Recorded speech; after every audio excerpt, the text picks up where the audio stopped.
આમ આદમી પાર્ટીના અગ્રણીઓમાંના એક ગોપાલ ઇટાલિયા ફરી એકવાર ચર્ચાના કેન્દ્રમાં છે. કચ્છના ગાંધીધામમાં યોજાયેલી જાહેર સભા દરમિયાન લોકો દ્વારા પૂછાયેલા સવાલો અને થયેલા હોબાળાના કારણે આ કાર્યક્રમ ફરી એકવાર ચર્ચામાં આવ્યો છે અને આ કાર્યક્રમનો વિડીયો ખૂબ જ વાયરલ થઈ રહ્યો છે. ગોપાલ ઇટાલિયાને 2-3 લોકોએ જાહેર સભામાં સવાલો પૂછ્યા હતા અને ત્યારબાદ ગોપાલ ઇટાલિયાએ તેમને વળતો જવાબ આપ્યો હતો. હવે આ કાર્યક્રમથી રાજકારણ ગરમાયું છે. આ વિડીયો અંગે અને આ ઘટના વિશે વિગતવાર વાત કરીશું. નમસ્કાર, હું છું દિનેશ ઝાલા અને વિડીયોમાં આગળ વધતા પહેલાં અમારી ચેનલને સબસ્ક્રાઇબ કરવાનું ભૂલશો નહીં.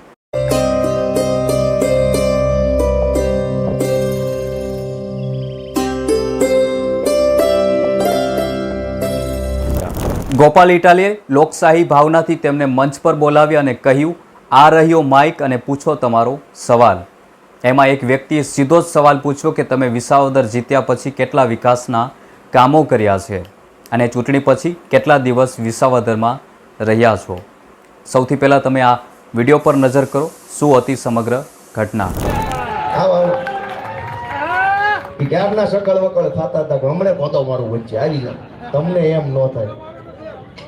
નાના પ્રશ્ન કરો, થાય એટલા કરો. મંત્રી બનાવ્યા છે એને કરશો પાછા? આપણે મંત્રીને કરે છે કે આપ વિસાવદરમાં ચૂંટાયા છે, એ દરમિયાન આપે વિકાસના જે કાર્યો કર્યા ને એ આપણે જનતા પૂછશે. અને બીજો પ્રશ્ન એ કે ચૂંટાયા બાદ આપ વિસાવદરમાં કેટલા દિવસ રોકાણ કર્યું છે એ આપણે જનતાને જણાવો. આપણું નામ છે આનુશ્રી જાડેજા.